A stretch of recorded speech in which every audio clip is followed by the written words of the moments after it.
You guys remember Ed from Time One and Dime One Lawyers? So he's here to talk to us about issues with deals happening right now. So there's a few more people online, so I'll monitor to make sure that everybody's going. Okay, so I thought maybe this presentation is a good idea to kind of go over new construction. There's a lot of people that probably sold new construction 2, 3, 4, 5, 6 years ago, and they're all coming due now. They're all getting closed, and what we're seeing on our end, at least, is a lot of people not being able to close the deals. Maybe appraisal values are a lot lower than when they bought them. Maybe they lost their jobs during COVID or after COVID or recently, and they just can't qualify anymore for a mortgage. Many different reasons. And it's not just, this is not a good presentation just for now, based on current conditions, but just in the future as well, because anything can happen. A couple could separate before their new bill closes. Again, jobs can come and go. There's various reasons, right? So I thought it would be a good idea to sort of talk about what happens in these scenarios. We'll start off first with just kind of talking about new builds, what they are, what to look out for when you're trying to sell new builds as well to people. And then kind of tail end of that is sort of what happens when they can't close the new builds and all the sort of defaulting and arguing and this sort of stuff that happens with the builders. So we'll go through that. I'm just gonna Sad face. basically.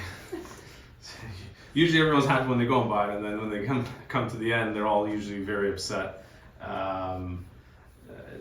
You know, the building is maybe like a complete mess. You know, there's like scaffolding up somewhere, or the common elements are not finished, or like I've had recently some buildings where they've made people move into occupancy with their units, but the parking lot's not accessible because the parking garage hasn't been finished yet, and so everyone's parking out on the street, or the common elements. Most of the buildings, the common elements, so like things like the gym, pools, that sort of stuff, wouldn't be accessible until final closing, because they're still working on them and trying to fix them and finish them. And for some builders, there's a reason for this, right? Like they don't want to finish the elevators, they don't want to finish the hallways, and then have like 250 people move in within like 3 weeks, scratching elevators, scratching walls, destroying floors and all that stuff, and then they got to go back afterwards and redo them again, right? So that's one of the main reasons why they look the way they look at occupancy. They look like a mess, basically. It's like a construction site most of the time, still, until they're actually finished and everyone's moved in. So sometimes, I always recommend, and we do this during our reviews with clients, but it's always so, I find the biggest problem with any client is expectations. If you don't set the right expectations to the client up front, they're going to be pissed off. They're going to be pissed off at you. They're going to be pissed off at us because we're the ones at the end that usually get the most yelling.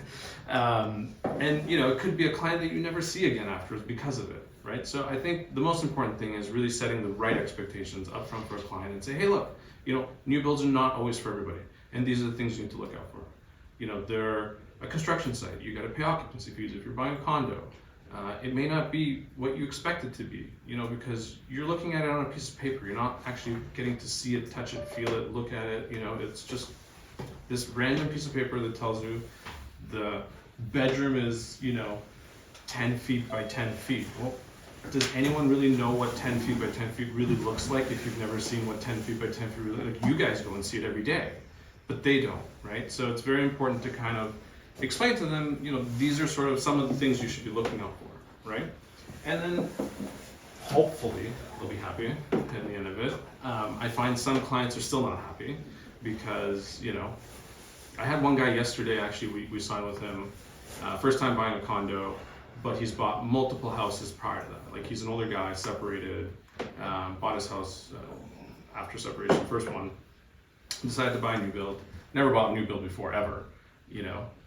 And he's got a screaming child on the one side of him in the condo, some other party goers going upstairs, stomping their feet at nighttime, and he's just like super upset because he can't sleep at night or whatever, and kind of no one explained to him what it is to live, first of all, in a condo, because that happens no matter whether it's a new build or not. But also, I think it's very important when you're looking at condos to look at, the builder. I think it's very important who built the condo, because there's certain builders out there that are building condos very well, bigger brand names out there. And then there's certain ones that, maybe are doing it for the first, second time only. And there's other builders that also have a bigger name, but are known to build cheaper condos. Won't name names. But some of you probably already know. So I think it's important to kind of look out and explain that to clients and say, okay, well, this is a smaller builder. We don't know what's going to happen. It's possible this may never even get built. They might not be able to get financing in place. Because you don't want a situation where someone's giving them, $50,000, $60,000 deposit, and then 3 years down the road, they can't get the funding. And usually these are in a smaller projects, right? Like infill style type projects where, some guy bought a gas station or like a random Tim Hortons or some, what's the one that's on Lakeshore right now? Van Dyke's going through that issue with the Lakeshore and Dixie by Lakeview, right? Like they're underwater now, and that site potentially may never get built. Maybe some other builder might take it over, right? But so, kind of the difference between really good, experienced, financed builders and other ones that are maybe a little bit small. Van Dyke, surprisingly, was a really good builder. I don't know what happened to them. I thought it was Fernbrook that had that space. There's two on both sides. Oh, okay. Yeah, one is Van Dyke, one is Fernbrook. yeah. So, but the Fernbrook one, right? Like, it's a small site. It's like, who knows? I don't know. It could, it might not. There's a lot of properties up and down Lakeshore that I've done land purchases for. There's one that we did 4 years ago. It's still nothing happening on it, right? So they haven't sold anything to anyone, but who knows if it'll actually ever get done. So it's kind of, the difference between a small site, which is, you got a boutique building, it's great, there's nothing wrong with those, and then the bigger sites that are most likely going to get built because there's bigger financing behind it. And again, setting that expectation with the client, to understand the differences between them and why one might be better than the other, and just finding the client that has the better fit for it, right? Because again, you don't want them to be super upset at you 4 years down the road. Either it doesn't look like what they wanted, or it's built super cheap and just not what they expected it to be. So one of the bigger things when we start going in towards the actual contracts now, right? The contracts themselves, these are a lot of the things that we need to be looking out for, explaining to clients as well, as before they even sign the contract. Again, setting expectations, which is because, again, you don't want to be in a situation where you just go to the sales office, you sign the deal with them, then they come to us, we review the agreement, we explain to them all this stuff, and they're like, well, hold on a second, I don't know if I want this anymore, right? Like, you just wasted a bunch of time doing nothing, right? So, in my opinion, HST is important to start with. There's been a lot of changes recently about HST on new construction. So the differences between an investment property and a principal residence. So the agreement of purchase and sale is drafted pretty much standard across the board with all builders, that you're going to be your principal residence, you're going to be living in it, that's the presumption, and because of that, there's going to be a HST rebate that's already included in the purchase price. So the purchase price is the cost of the unit plus HST minus the rebate. The rebate's roughly about $24,000 these days. So if it's your principal residence, that's already included in there. If it's not your principal residence, on the day of closing, you have to give an additional $24,000 to us, so we can give to the builder, and then you can try and get that back through the CRA under the rental rebate program. Then the only other program that exists is under the rental rebate program, which is if you're renting the property out and you get a 1-year lease in place, written lease, then you can get potentially a good chunk of it back from the CRA. They use a different formula than when it's your primary residence, so it's not exactly $24,000, because they take into account the fair market value. So when you bought it versus when you close, the fair market value might have changed. At the moment, it's actually lower than higher. And then so they take that into account and they say, okay, well, because you're like an investor and you're profiting off of this, we're not giving you the full 24,000. We'll probably give you like 20, let's say, right? Like they just they use a different formula. So that's important, right? So that they know budgeting wise, when they get to the final closing 4 years from now, they're going to have an additional $24,000 if they're an investor. It's not just what's on the contract price. It's that plus the 24. Because I'm finding a lot of people are not doing this, and we're having a lot of issues where people are getting to the final closing and we're like, hey, by the way, there's an additional 24,000.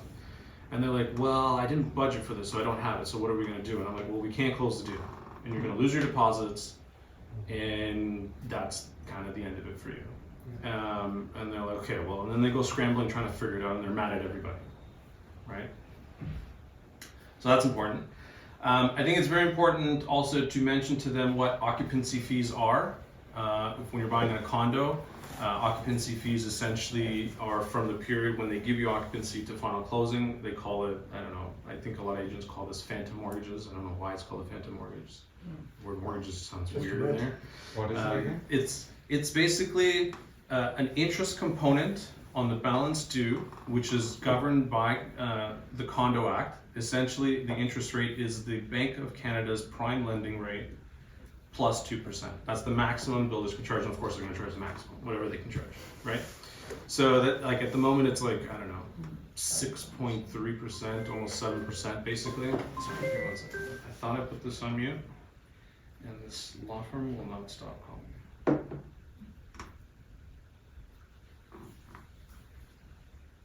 It is on mute.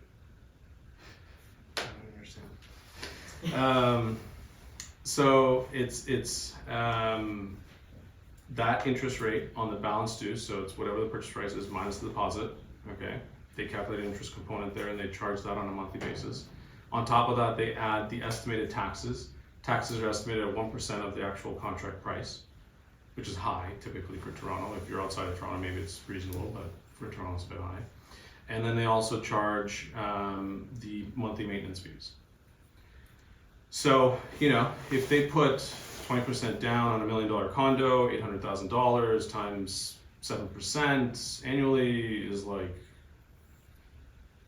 $5,000 or something like that, $4,000 on a monthly basis. Like you're not covering your rent if you were an investor trying to rent this place out. And if you're not an investor and you're an individual that's buying this for your principal residence, where you can get at the moment on the market 5% interest, you're now paying 2% more. And it's not going to anything. Like it's not paying down the mortgage. It's not like, it's just going to the builder.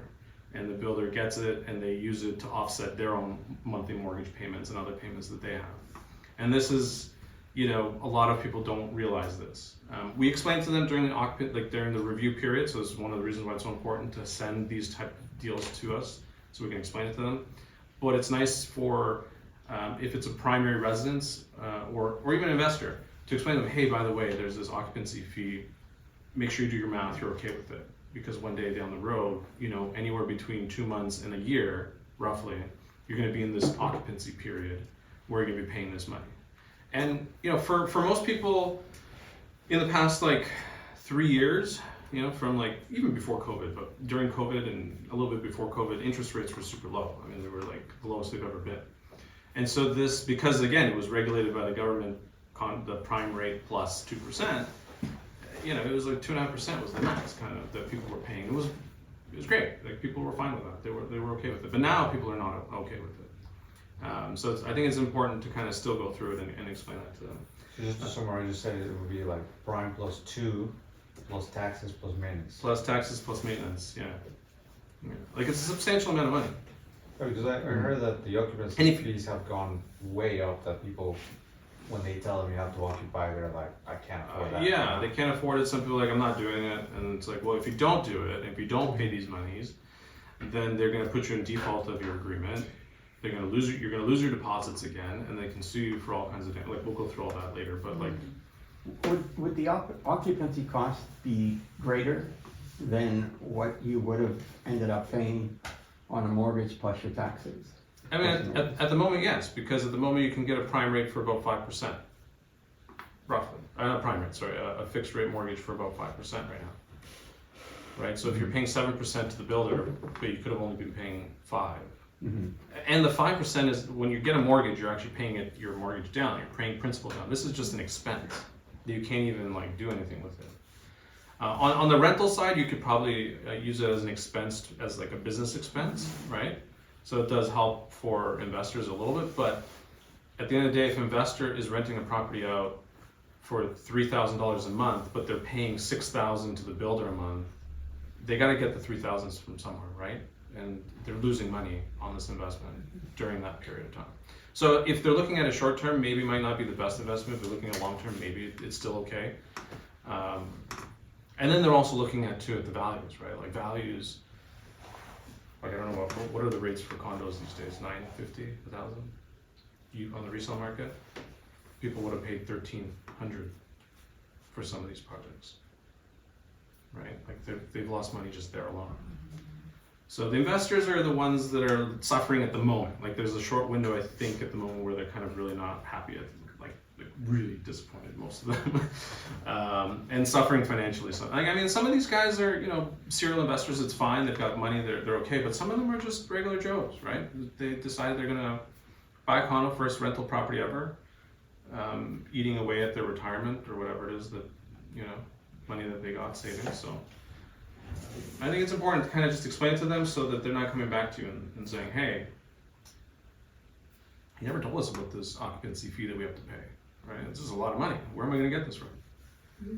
Now or before, right? Like it's still something that was important to go through anyways. Mm-hmm. Delays. There's been a lot of delays in the past 3 years. Everyone seems to be using COVID as an excuse. It's like, I just got one the other day where they like, okay, so COVID's over. And it's like, are you kidding me? COVID was over like 2 years ago. And they're like, no, but COVID's over now. And so we delayed this for 3 years, and we have the right to extend your closing date by this many years now as well. And it's and so you have no choice. It's called an unavoidable delay. I mean, sure, you can go and argue it in court, and you're gonna spend $30,000 arguing it in court, but is it worth it? Like, just kind of move on, right? Like, and wait for it to close whenever it closes. But, you know, even prior to COVID, builders were allowed to delay the closings. So there's what's called the first, second tentative date, and then there's usually like either a final, and then the final can turn into a firm, and then there's also the outside closing date, right? So first is usually just like a guess. Probably not going to happen. Second, at that point, they can set a second closing date. Maybe they got some better idea as to when it's going to be. Still probably not going to happen. But when you get your firm, that's when it's actually going to happen. And it should happen on that day. And if it doesn't happen on that day, they still have the ability to continuously extend that firm closing date as long as they need to, as long as they give you notice. And even if they don't give you the right notice, they can still do it. And the only rights as a buyer that you have is two things. One, delayed occupancy closing. So when the firm date hits and you still don't have occupancy, then you're qualified for $150 a day to a maximum of $7,500. And that's it. And then they can continue another 2 years delaying that firm closing date if they need to. But that's your maximum you get. Yeah. Yeah, what happens if they go bankrupt in the meantime? So let me just finish this and then we'll go back to that. So you have that, and then the second one is the outside occupancy date. If you don't have occupancy by the outside occupancy date, you have a 30-day window where you can unilaterally terminate the agreement as a buyer. You can submit your notice and say, I want my deposits back. I also want my delayed closing. You have a 30-day window basically to do this, and then you get your deposit back and you get your occupancy fee or delayed closing back. And I had one client do this because they already know the project's, the values have gone down. They're like, I just want my money back and I want my $7,500 and that's it, I'm gonna move on. And right now is a good opportunity to do this for a lot of buyers because the only way for them to get out of this deal. The other way is that you both with the builder mutually agree to walk away from the transaction. And some builders are agreeing to this and some aren't to do a mutual release. I've had 1 or 2 successes, but most of them not. And I think in some scenarios the builders think that they can probably manage it. That's fine. Like it's a financial decision at that point, business transaction, you make your own decisions. But the ones that know that they're not going to be able to get that kind of money, they look at it too and they say, okay, well, I'm not going to get that kind of money on the market right now, but I'm not going to also be able to sue this buyer because like I don't know what kind of assets he has. Like I waste $30,000 in lawsuits to do that, so maybe it's not worth it for me, right? And builders make these kind of decisions on their own. They talk to their own builders lawyers, and they decide, okay, is it worth chasing after this guy, or should we just release him, give him his deposits back, and just walk away? And what did you say was the stage called? Outside closing date. Outside occupancy date. Yeah. Outside of it, you get 30 days. You can unilaterally, as a buyer, terminate the agreement on your own. Otherwise, you have to both agree. Otherwise, right? And so those are kind of the two scenarios where you can kind of get your bug up. So builder goes bankrupt, like many have been going right now. Well, So- the famous, Young and Bloor. Yeah, Famous yeah, office, that's that's the most yeah, famous in yeah. Toronto. So that one, Van Dyck's another one that's also going under. In Brampton, they have like a big townhouse project there that went under. And then they've got the one that's over here in Dixie and Lakeshore. I presume the one on Mimico is probably going to be next. There's one just north of Toronto, south of Barrie. The builder went bankrupt Yeah. and There's- Terry on too. There's a number of them. So what happens? Basically, a receiver gets appointed to the builder. The receiver looks at everything and decides, like, what are we going to do here? And usually, most of the time, if the project's already started, like the one on Bloor, they'll take over and they'll finish the project. So that one, they're finishing the project. They're working with the different tradespeople and all that sort of stuff, the creditors, mortgage companies, lining them up as to who's going to get what kind of money. The builder gets no money, right? They don't get to profit off this project in any way. And people will have their units back, or will get their units ultimately in the end. Hopefully. Yeah, hopefully. I think it will. I mean, they're so high up in terms of construction, I don't think they would back out of that. Like, the cost of destroying the building would be more than just to finish it, right? So I think I think that will get done, and the receiver kind of protects everybody and protects the buyers, their deposits. Their deposits typically are insured anyways in condos, so you would give the deposit to the builder's lawyer. The builder's lawyer then has to get deposit insurance. Then they can release the money to the builder. And so the insurance, so Tarion covers up to a certain maximum amount of that deposit, and the rest of it's covered by the insurance company. The nuisance is trying to get your money from the insurance. If it did actually not Takes continue. years. Yeah, if it didn't continue, right, the receiver's like, we're gonna kill this project, it's not gonna happen. Everyone gets their deposit back. Like, getting your deposit back from an insurance company on that kind of situation will take a year or 2 years maybe, if you're not getting it right away. 5. Yeah. So that's kind of the nuisance of it. But you are protected in the sense that you will get your money, but it's devalued money now at this point because inflation and all that sort of stuff, right? So those are the scenarios in receivership, yeah. But if the project hasn't really started, right, like it's just dirt on the ground, there's a good chance the receiver might just be like, here's your deposits back. Everyone just go away. They look at it and they decide, is there value here? Can we actually complete the project or not? So delays, changes, like, very important, right? Kind of talk to them, explain to them there's these possibilities that, and these are your ways out of the deal if you really need to. And then we kind of reiterate all that stuff as well. But again, expectations. They come into it with good expectations to us. We don't end up giving them bad expectations where they're now getting all jittery and walking away from a deal where you wasted time trying to, finagle them and get them into a nice new building. One thing I'd say, delays and changes with condos, usually the timeline's a lot longer. With freehold houses, a lot shorter timelines. That's the difference too. Assignment rights. So, this one is always a good one to have in the agreement. It's typically the agreement standard wording is basically you can't assign without the consent of the builder, and the builder can just say no if they don't want to. It's at their discretion. Adding an amendment to the agreement or a clause to the agreement that allows them to do an assignment is very important because it's also another way to get out of a deal if they can't finish or complete the project or the unit themselves. So it gives them the right to basically sell the interest that they have in this contract to another buyer. That buyer takes over those rights as the new buyer, and your current or the old buyer is not necessarily off the hook. They're still responsible to close the deal with the builder if the new buyer doesn't. So they're not like they're off the hook completely, but it does help them get their deposits back, maybe profit off the deal if there's some profit there. Usually there's some sort of fees associated with agreeing to assign the builder. Will charge like an admin fee, a few $1,000, let's say, and there's usually some sort of lawyer fees as well. Their lawyer will charge a fee to draft the assignment agreement. So I think those are good ones to have. Hidden charges, so these are the ones that I feel get everybody, because the builders will say, yeah, development charges are capped. But development charges are just one of many charges that the builder is allowed to charge. The rules a few years ago were changed with Tarion, where they're now required to list in Schedule B of the Tarion addendum all the charges that they're going to be charging the client on the day of closing. So there's a Schedule B Part 1 and a Schedule B Part 2. Part 1 breaks down the costs that they know are the actual costs. Like, this thing is going to be $500, and they kind of list it out, whatever it is. And Part 2 lists out the ones that they don't know what they're going to be. Okay, and these are the ones that we really should be looking out for, because those are the ones that you want to get capped.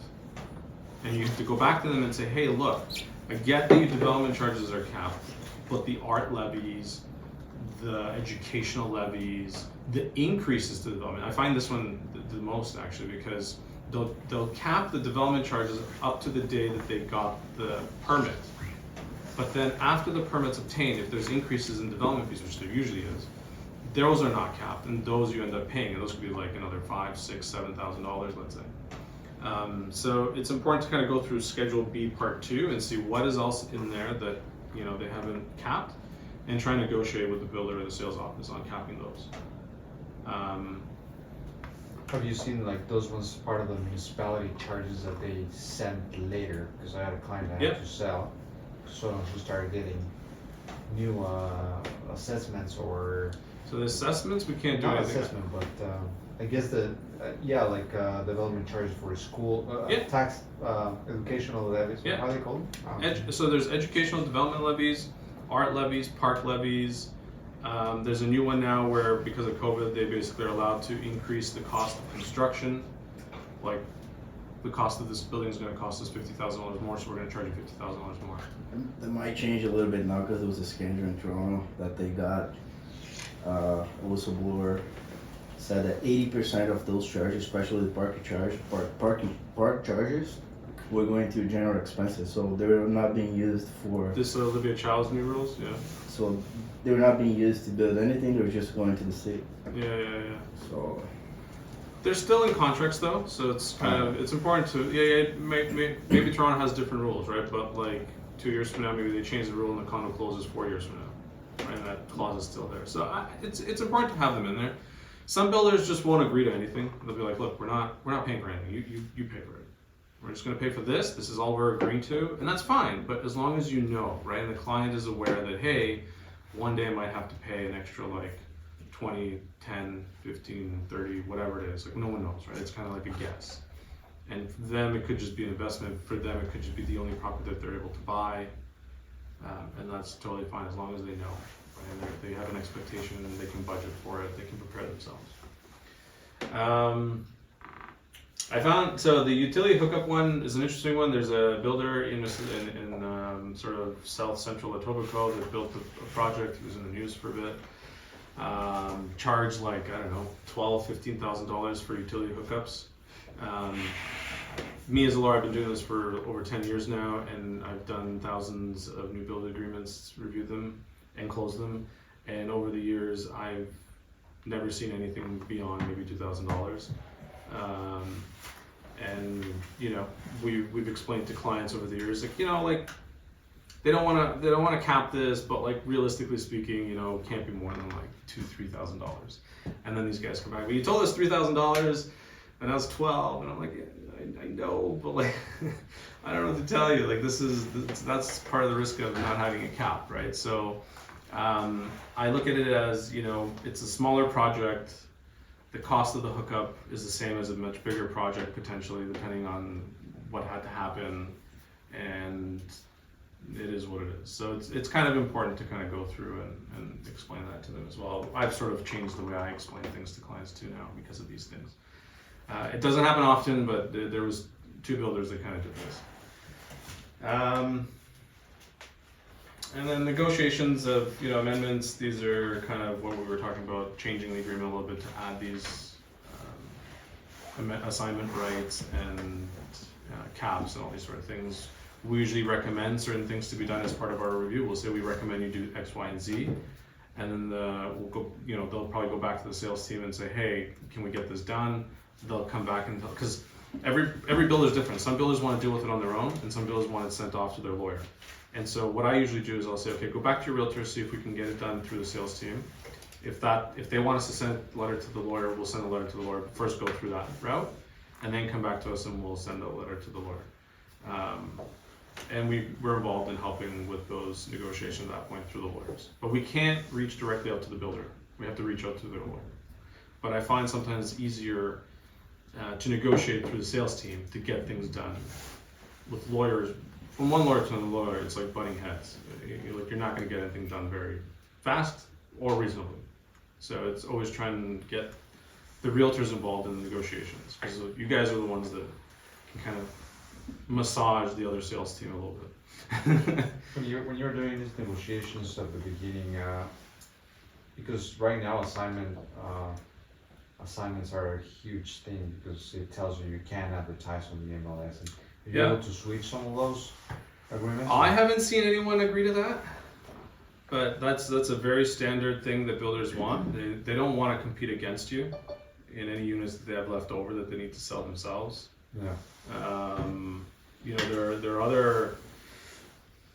I think they recently changed the exclusive rules. I think you get like 3 days on exclusive listing now. I know a lot of people, that's what they were doing. They're doing exclusive listings so that it's not public, but not that builders can't figure out who listed something exclusively, but that was one way people are doing it to try and get around the rules. You're still in default if you are caught listing. There's other, they're not through MLS listing services, they're private. They only allow certain people on their program. What program like that? Broker Pocket? Broker. Pocket? Okay. Not everyone can sign up to Broker Pocket, and it's pretty much all assignments. We do some work with them. So if you're looking to buy an assignment, that's the way to go. It's not like even if you list on Broker Pocket and somehow the builder found out that you're listing on Broker Pocket, it goes against that clause that you're not allowed to list, right? The idea is you're not allowed to list publicly, so you got to find it yourself privately from within your own network. And at the end of the day, within your own network could be just within your brokers. Like, who's going to know that within your brokerage you've like sent an email out to like 20 other people? There's some big groups on Facebook and WhatsApp now. Groups. There's just for assignments. Yeah. There's a lot of people. Yeah, like there's ways, but it doesn't mean that you're still not going to get caught. Like the builder could still find out somehow by someone that they know or something like that, and it could potentially mean that the client is in default of the terms, which means they can ask for their money back, terminate the agreement, they lose their deposits, and then they can sue them for other damages. I've seen builders also, what they do is they'll say, okay, well, you defaulted, we're okay to continue this contract with you, but we're also going to charge you a default fee of $12,000. Right. They just make up some numbers, like they just come up with something. But one of the issues is, with assignments, is you assign to a new person, and that person goes under power of sale, you're still on the hook for that. Yeah, if the new buyer can't close can't with the close, builder, yeah. you're still, as the old buyer, still responsible to build to close on the day of closing if they don't close. Yeah, you're not off the hook completely. What about the HST, the rebates and all that? The HST rebates typically, if you're doing an assignment, automatically fall off, and whoever is buying it has to pay the HST rebate on the day of closing back to the builder. Then figure out with CRA how to get it back through either the primary residence program or the rental rebate program. There's a better chance under the rental rebate than there is under primary, because with primary, Most assignments happen usually between occupancy and final closing, not before. And so once occupancy happens, the CRA doesn't know if someone actually occupied this unit, because one of the rules for primary is that you have to be the first occupant. You can't rent, can't even do Airbnb, like you can, none of that stuff. You gotta be the first occupant that moved in. And if someone else, the old buyer, took occupancy but didn't actually move in, how does the CRA actually know that? Right, so the CRA is just like, nope, we're not giving you the HST rebate. I've heard some people try and get it through like getting an affidavit signed by the assignor saying I never moved into the property. I don't know if that actually works because I've never really been involved in it, but I know I've seen clauses in the agreement for this. And I always tell the assignee clients that, look, I know that this is there, I don't know if it actually works though. So I'm not sure. So you don't have to pay and then you try to get it back. Yeah, no, but I just don't know if it actually works. I know a lot of people do it, I just don't know if it actually works or not. So I'd be very cautious about that. I think the better thing to do is just to do an assignment prior to occupancy, if you can. Okay, so HST, investment perspective, we kind of talked about all of this. The idea is that HST is already it's already baked into the purchase, like it's there. It's the purchase that you see, purchase price that you see on the first page of the agreement purchase and sale includes HST minus the rebate. That's just how all standard contracts are. If you're buying it for investment purposes, you gotta pay the HST rebate back, try and get it back afterwards. And so I think we already went through all this. Yeah.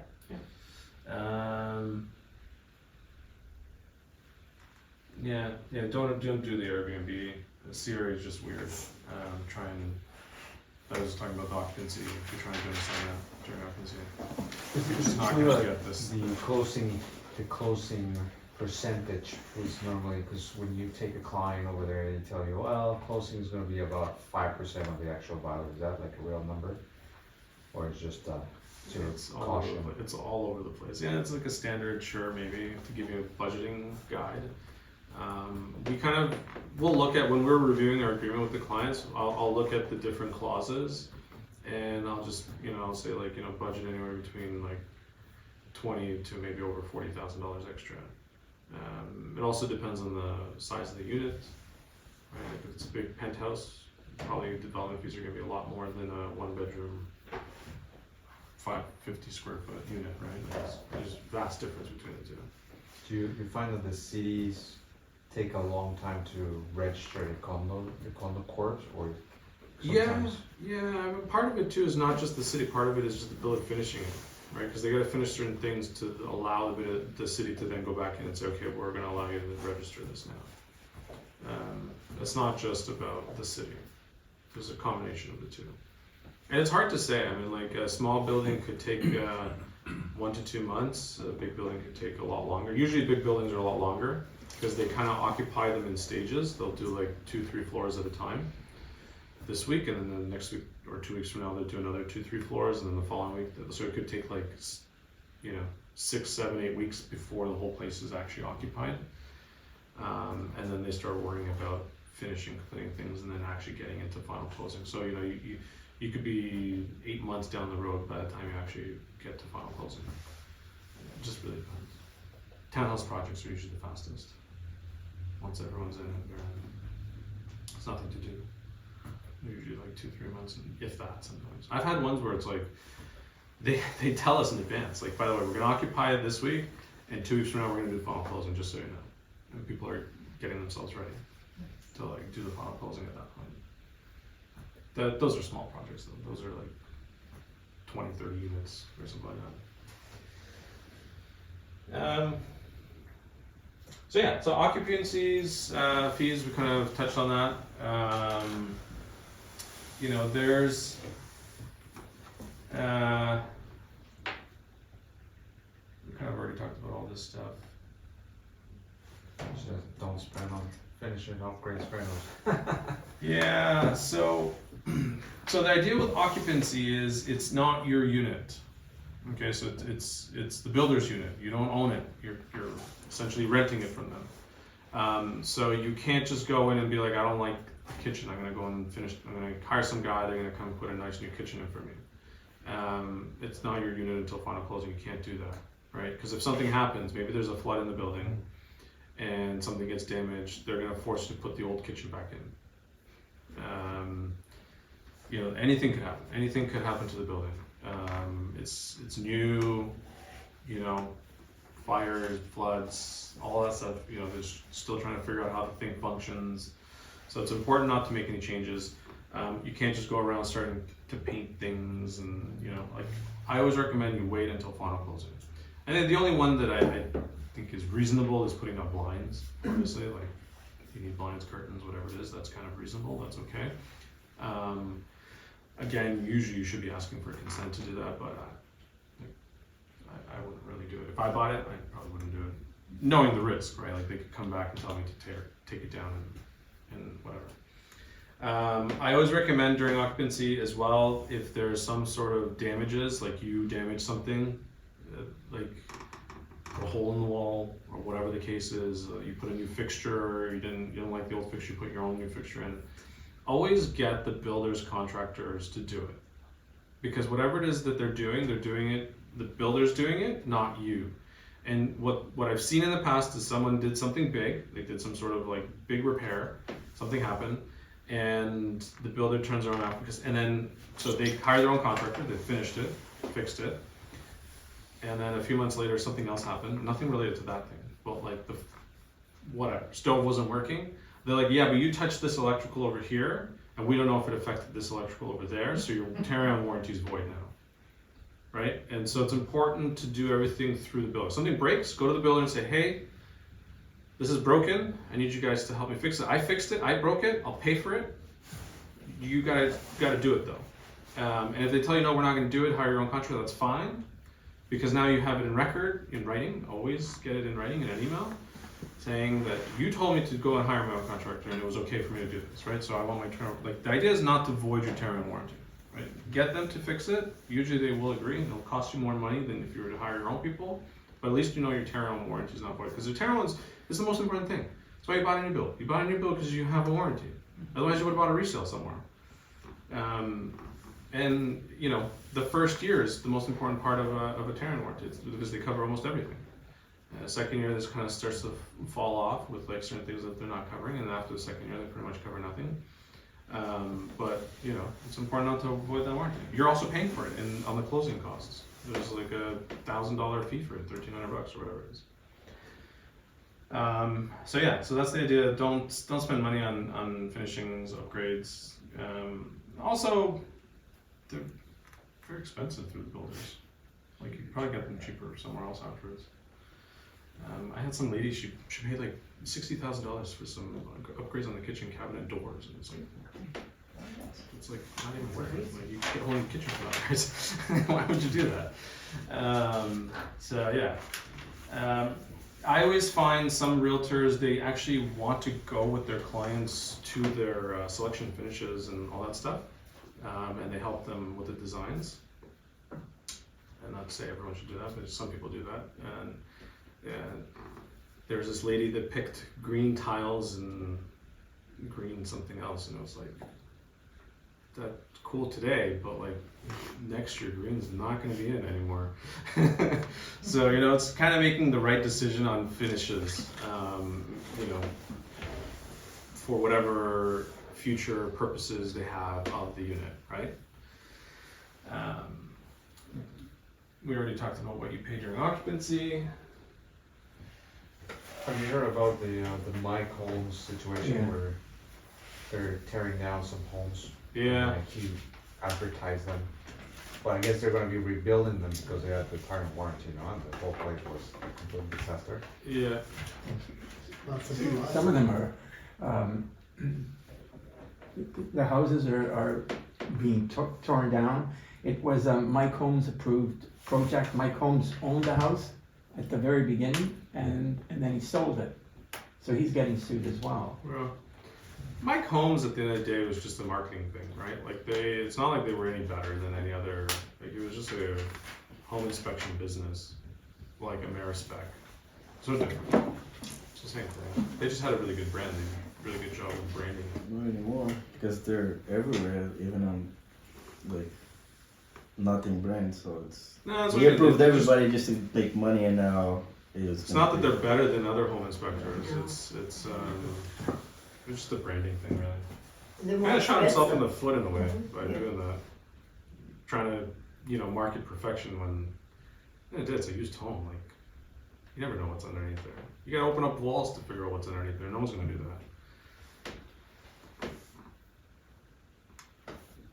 that. So the tearing schedule. This is what I was talking about. So we've got the always the first tentative occupancy date will be listed. Always, they have to. And the outside occupancy date will always be listed. They have to. That's part of the rules.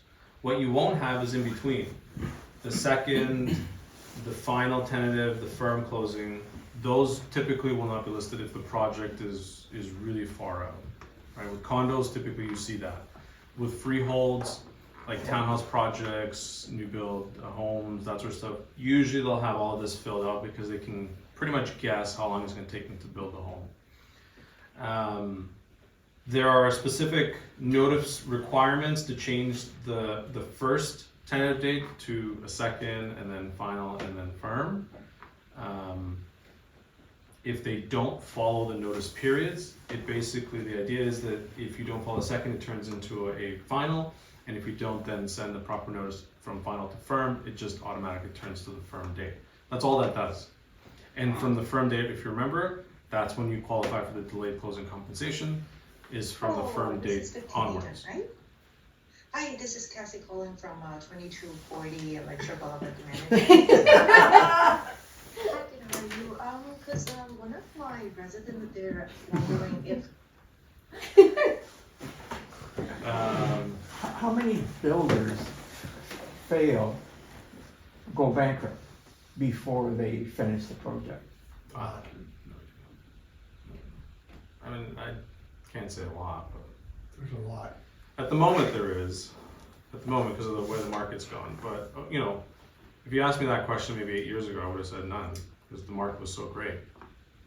And things were just... What they usually do is they go bankrupt, and then they form another corporation, Yeah. and then they Yeah. start all over again. Yeah, there was It's a project on Lakeshore here, close by, in Mississauga, on like the Port Credit area. Builder basically bought the site. They sold a bunch of units. Couldn't get the site approvals for whatever it is that they wanted to do. They sold to like a buddy of theirs and another corporation, restructured the project into a different type of project. That one didn't go through either, and then they just gave the deposits back to everybody. At this point, these people bought a home, put $60,000 down, expecting a home for $300,000. Prices skyrocketed to $6,000. Prices out of the market now, and that's one of the problems with buying smaller sites, is that they might not go through. And if markets continue going up in the real estate market, you could price out a client completely by putting them in that project, right? And now they're stuck with potentially not being able to buy anything, depending on their budgets, right? So that's one of the risks. It's hard to know. It should be, I always recommend with new builds, really in reality, it should be a well-qualified buyer. Making sure that you've got a well-qualified buyer to go into a project. If a person can't afford it today, what makes you think they're going to afford it 3 years, 4 years from now, right? You don't know, probably not. And you also don't get paid your commission if the deal doesn't go through, right? Like now you just waited You get half, 4 years and for you it. won't get the other half. Depend on the builder. Some builders don't, like some builders give you like a $500 check up front, and then the rest at the end. Well, the bigger ones, the better ones is where I would take my clients. Yeah. And get paid 50%. Yeah. Like the But those are the ones last are actually going to go through, right? No. But Um, even those, with the way the market is, you just never know, right? yeah. But So firm close date. So you get delayed closing compensation, and then, but the idea is that once you get past the first tentative, all the way through to firm, and even after firm up to outside closing date, they can change these dates as many times as they want. with the right notice, without the right notice, it doesn't really matter. No one really cares. The idea is that all you're going to be able to do is when you get to the outside closing date, that's when you can unilaterally terminate. Prior to that, you're qualified potentially for the delayed closing compensation whenever the firm closing date potentially ended up being. But the idea is that they can just continuously do whatever they want, right? And I think that's important to kind of explain to clients is that like yeah, they put, you know, July 2026, it's probably going to be like 27 or 28. Like we don't really know, right? Like that's the conversation that you should have with them.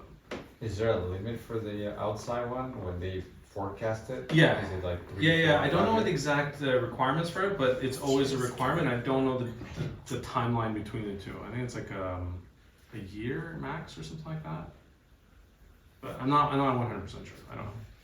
But they do always have to have the outside.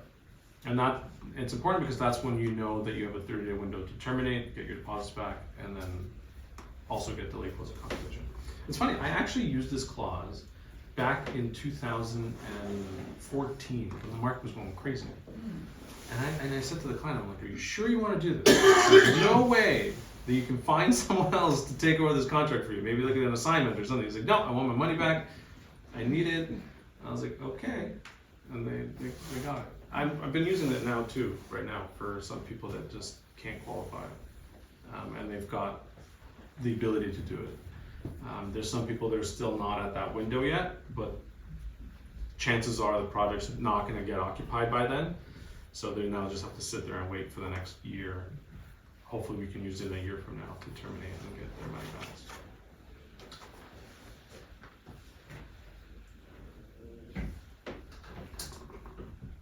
So Schedule B, this is where I was talking about. So there's part 1 and part 2. Part 1 is the one that we know the amounts of the various adjustments and they actually list them. Like they'll say like discharge fee is X. This is the amount that you're going to be paying.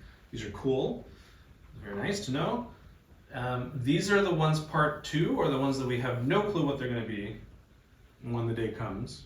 And usually final closing, we don't get the final statement of adjustments until a week or 2 before the closing date.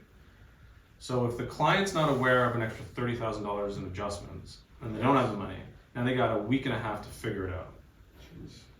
Right? So we waited 4 years to figure out whether they have to pay $30,000 or not, right? So it's important to budget. It's important to try and figure out a way to cap them as well if we can cap them.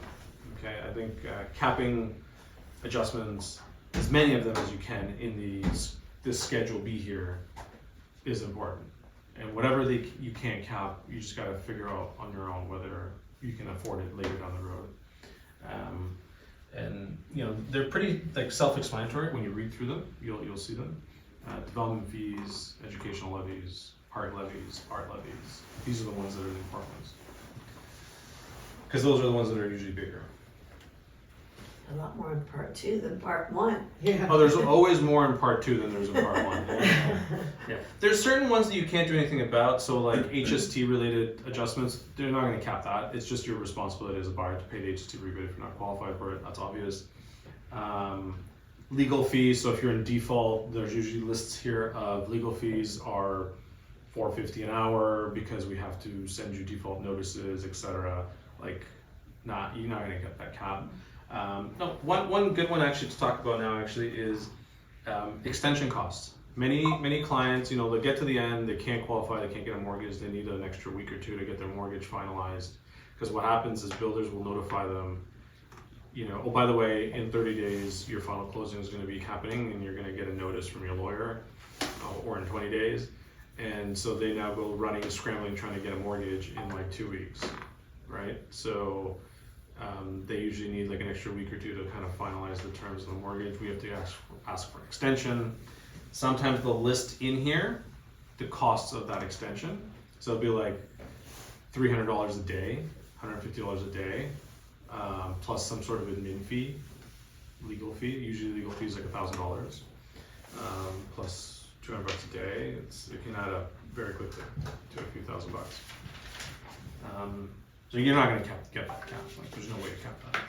So it's kind of self-explanatory. When you go through it, you'll see it and kind of pick something. You can always call us. We usually recommend it anyways. We recommend what needs to be kept, or what we recommend should be kept. So why would somebody wanna buy a pre-construction? Yeah, definitely. exactly. I'm thinking the same thing. It's not for everybody. It's not for everybody. You know, I bought a new construction many years ago, and I made a killing off of it. But Yeah. that was when the market was great. Two actually. I don't know if I'll do it now. But okay, so assignment. Assignment rights. Basically, again, this is kind of like your exit strategy, right? Like this is your way out of this deal because you can't terminate and you haven't reached your outside occupancy date, or just generally you know that you're going to make a profit off this place and you want to try and capitalize on that profit. So, you know, you typically will have some sort of, you would want to have some sort of right to do an assignment in the agreement already in advance. And if you don't, we can then send a request to the builder's lawyer to ask for it. I mean, it's a 50-50 chance they're gonna just say no, too bad, or they're gonna say, yeah, we'll do it, but it's gonna cost you X amount, and this is what the fee is gonna be to do the assignment. Just be aware there's usually some sort of fee associated with it. Usually when you avoid those fees is upfront when you sign the deal with them.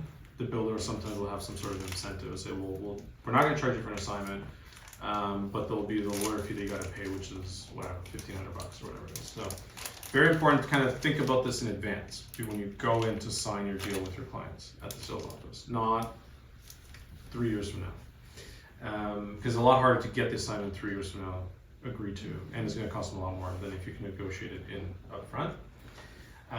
The idea with assignments, again, just gives them the ability to give the rights to the new buyer without having to close yourself. You know, it's cool for first-time home buyers because they save their first-time home buyer rebate. If they were able to profit on it, they get some profit, which is good. But there are some risks because if the new buyer doesn't close, you're still responsible for it. With assignments, there are some new HST rules. So I can do a whole presentation on assignments. I'm not going to do it now. I could spend like an hour on assignments just its own. But if you guys have questions about assignments, let us know. Call us. We can go through some of the HST issues that are some of the new rule changes. Essentially, the gist of it is that you have to pay HST on the profit and the deposit, unless you have certain wording in the agreement that backs out the deposit, and then you pay HST just on the profit. A lot of people getting away with HST for years. They weren't disclosing it to anybody. So the CRA's like, you know, they want their money. Next money. Yeah. They're spending it on lots of stuff.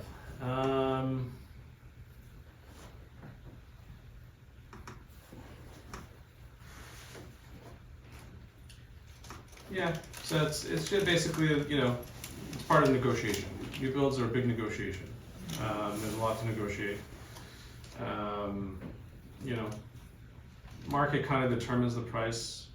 There's a little bit of reasonableness in there, but I think right now there's a lot of builders out there that are kind of struggling to move units, and there's an ability to benefit from the negotiations up front and kind of put a lot of this that we discussed into these contracts. There's a lot of room for negotiations, I find, with some builders these days.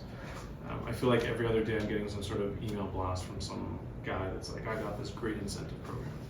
And like low deposits or like extended deposit structure, assignments, right to lease, capping all of these fees. We're going to cap them at like $10,000, including even cash incentives and things like that. So I think there's an opportunity there. They just got to find the right clients too. And again, setting the expectation for that client up front to know what to expect in the future. I don't know where the prices are right now on new builds, but what would that take us? Maybe a little high? I don't know. Sometimes they sell like a reselling. Sorry? Sometimes they sell like a resale, a regular resale. Yeah. They were Like you hot. mean like they did? They were higher in the past, but now they sell like Yeah. any other regular unit. Yeah. I think there's an opportunity if you've got a client that you know is a good fit for a new build, you can potentially get a good deal on a contract, on a new build contract with builders these days.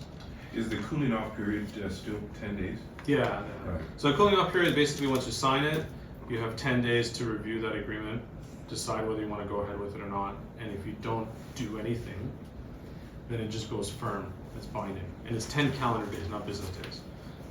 So it's very important that as soon as you sign it, just send it off to the lawyer the next day. Because sending it to us on the 9th day is not going to help. You know, like I need a day to review it. And then if we have to send a letter out to the other lawyer, by the time they respond back, it's going to be a few days. You know, so.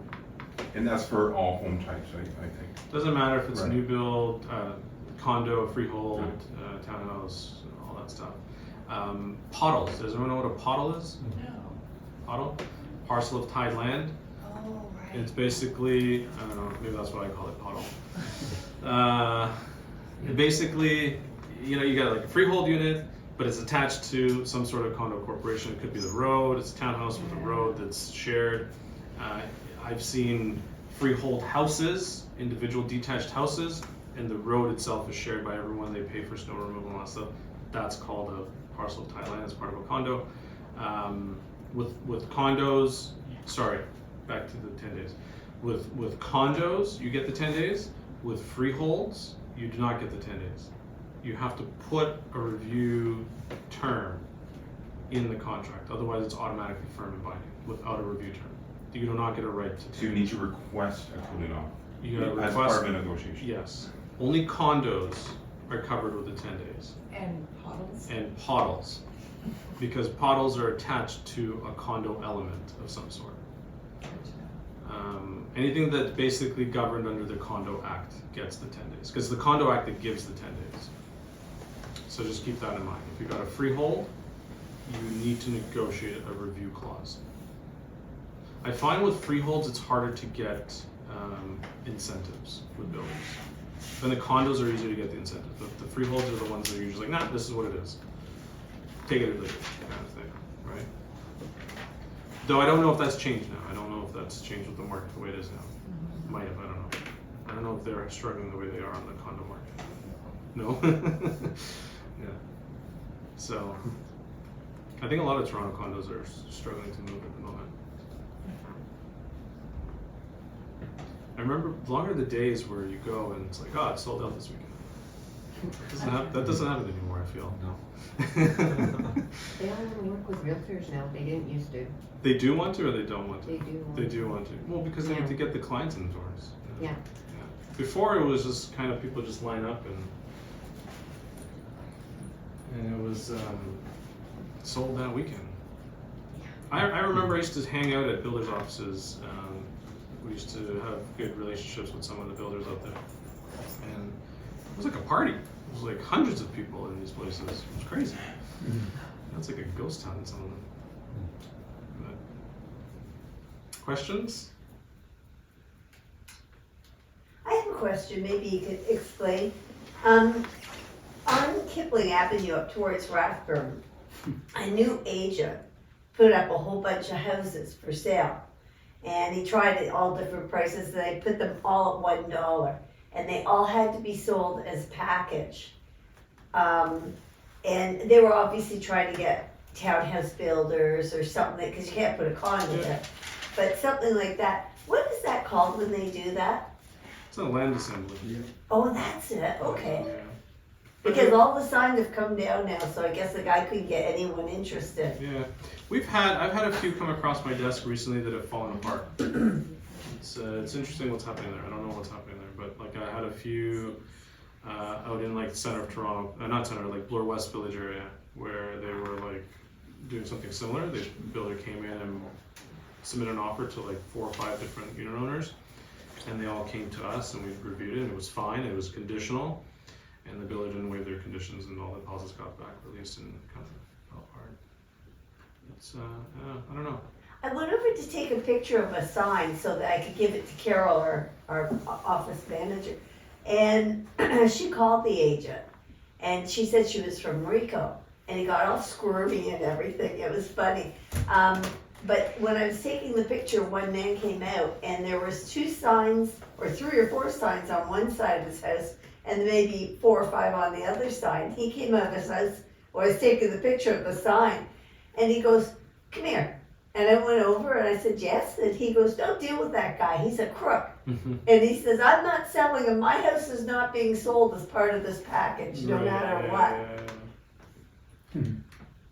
He said he was the guy tried to walk up his driveway, came out of the house. And Those told are called orphan houses. Oh, I think, okay. I think they're trying to create some new bylaws in the city for orphan houses for the Committee of Adjustments. I forgot what the whole thing was, but the idea is that like, you have a corner lot and there's like one house in the corner or a plaza or a little small piece of land that the guy just doesn't want to sell, and they end up buying all the other ones around it, and it's just unsightly at this point.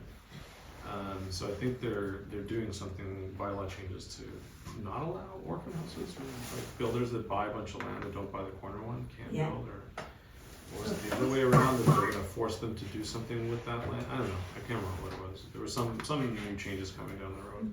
It hasn't happened yet, but I think they're trying to figure out how to fix that, because there is a lot of those happening right now.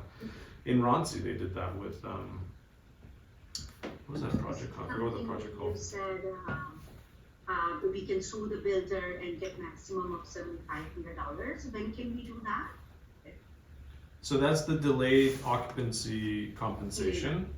I think you have a limit of 1 year after occupancy, or 18 months after occupancy. So you can do it pretty much right away. You can file it with Tarion as a claim. But first you need to go to the builder and ask them, "I would like my delayed closing compensation paid to me." And if they reject it, then you can file the claim with Tarion. And then Tarion does its own investigation and If it's decide. longer than 1 year? Sorry? If it's longer than 1 year? No, you shouldn't wait more than a year to do it. There's a limit to when you can file the delayed closing compensation. Like, you can't do it 2 years after occupancy. I think it's either 1 year or 18 months. Off the top of my head, I don't remember. You should do it right away though. We usually, if clients want us to do, we usually request it as part of the final closing, as a credit on closing, and we always get rejected. So it's always best to just deal with the builder directly. Anything else? Are all other closings, are residential closings going okay, or is there much for money? Or? It's like a mixed bag out there. It's I'm finding the ones that we're struggling the most with at the moment are the new builds.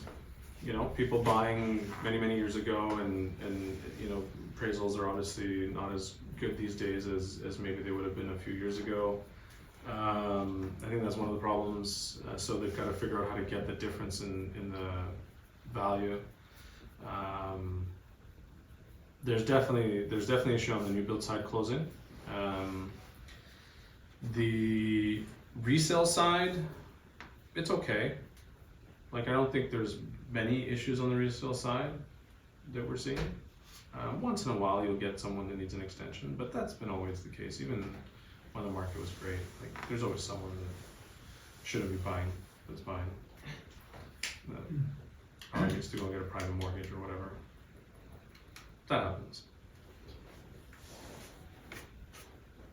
But it's been okay. I can't say it's been terrible. It's just more of the volume thing. That's probably been more. Still got your money though, so it's not. Sorry? Still got your money, so it's not bad, right? No, I mean, like, with everyone, the volume's been the issue. For us, we don't like, for us it's not based on price, right? It's based on the number of transactions that pass through the door. So for you guys, it's a bit more of like a price issue, right? Like, the higher the price, the more commission. So you get one really big deal and it's great, but it's been okay. Like, I can't say that it's been terrible. It's been sort of normal. By the way, speaking of Diamond today, I was actually doing a quote for their services, right? Because we had a price list from 2022, and last year I emailed Yeah, it's gone up since. Yeah, Michael, and I was like, "Are you still have the same pricing?" So they have it in their website, a way that you can actually get an instant quote of how much it's gonna be. So they, ask you, where are you buying, the value amount, whether you're a first-time homebuyer or not. first time home buyer, are you renting, type of thing, Yeah. and then automatically loads a window that says this is gonna be the cost, the title insurance. Yeah. So part of our firm too, we're really tech focused, and so when you send a file to us, we open it up. Client gets an email to set up their portal, so they get an online portal that they can set up. They log in, they've set up their login details, password, all that stuff. They log in, they have access to the file. They can upload documents for us, so like copies of their IDs, copies of mortgage statements, copies of taxes, like all this sort of stuff. They can just upload it themselves to the portal. And in the portal, they also have access to various information in terms of stages along the way, where we are.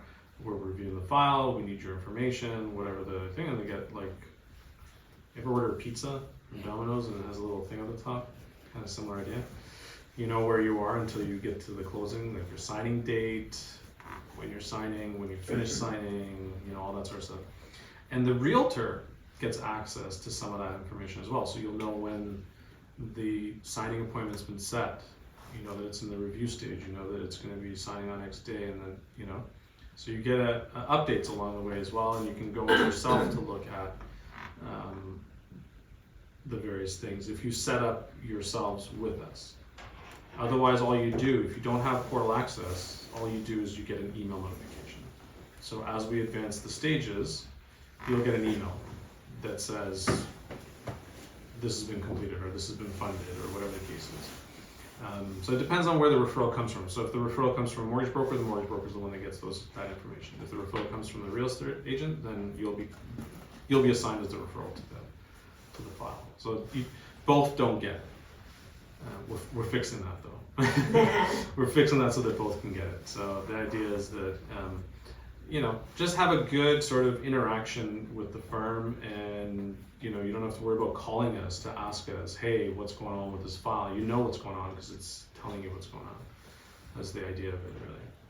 It's very tech focused, and we do everything. We're still doing virtual meetings, digital signings. All IDs get verified and authenticated through a software program. The client basically takes selfies of themselves and takes pictures of their ID. It scans everything. It knows whether it's been altered in any way. As far as the type of font that's used on a driver's license, it knows. And it does a facial recognition between the selfie that you took and the photo that's on your driver's license. And it'll give us a percentage score. Like it's 89% this person, or it's 50% this person, right? We've had scenarios where twins sub in for their twin. It's like, it's definitely not you. Like, this is someone else, this is not you. You can tell between twins? Yeah, it has like a facial recognition something. I don't know if it's like the difference between identical twins and like regular twins, because there's a difference, I think, between identical twins and not. But it's pretty good. It's pretty good. It's it's all the fraud that's been going on these days. The law slightly changed the rules on us, so we have the option of either meeting in person or doing this. And in my opinion, meeting in person doesn't save me from fraud. I think doing the authentication online is a lot better, in my opinion. That's what I think it is, because it's a software program that's doing this. Like. The guy comes in the office, like, I don't know, maybe he gained an extra 50 pounds, I don't know. Does his space of his eye is the same? Like, I have no clue, so. Speaking of now, the TRESA, right, the self-represented party can go to a law firm and say, you write an offer, right? And you guys would use their REA forms, or we use? Yeah, so we get access to the REA forms. We do use the REA forms. I prefer the REA forms. I don't like, privately drafted agreement. I think it's too time consuming, and at the end of the day, it's gonna have the same information anyways, but now I gotta compare it. So whenever we get those type of deals, we spit it back and say, come back with an area form. So we do use the area forms, yeah. Okay. Have you had any sell representative parties come to you yet? The ones that we do are the ones that want a private deal. Both parties don't want a realtor. They've like, a tenant is buying from their landlord or something like that, or family, Lawyers? other lawyers potentially. It's the private, there's no realtor involved at all. I haven't had a situation where a client's like, hey, I'm buying it, it's listed by this guy and we need to submit an offer. We're not suited for that stuff, right? Like, you come to me at 3 p.m. to say I need to submit an offer to this guy. I'm like, okay, call me on Monday. Like, I don't have time for this right now. Right? Like, it's not gonna happen. So that's why they just don't do it. We don't have the ability to move that quickly. So. Could be done by Monday. That's some people just don't want to deal with this because of it. I'm sure there's other lawyers out there that'll do it, but I think that was the whole idea, was to get people away from doing it. yeah. Like, if you're seasoned or a lawyer, you want to put an offer, you're an investor, like, that's good, but it's not for everybody. No. Yeah, I try and avoid them. As best as I can. It's a waste of my time. It's literally a waste of my time. I can't even charge for it. Like, I'm gonna charge this guy $4.50 an hour. They're not gonna want to deal with me at $4.50 an hour. And so we have to charge like a flat fee of some sort. But it's gonna take them a week to get it done, if not more. Because usually what happens is something comes back, it's signed back with some other like changes, and it's like, okay, well, I'll look at it in like 3 days. It's just not gonna happen. Like I said, I'm sure there's lawyers out there that are willing to do it, but we're just not. It doesn't benefit us in any way. There's no value. Anything else? Okay, thank you.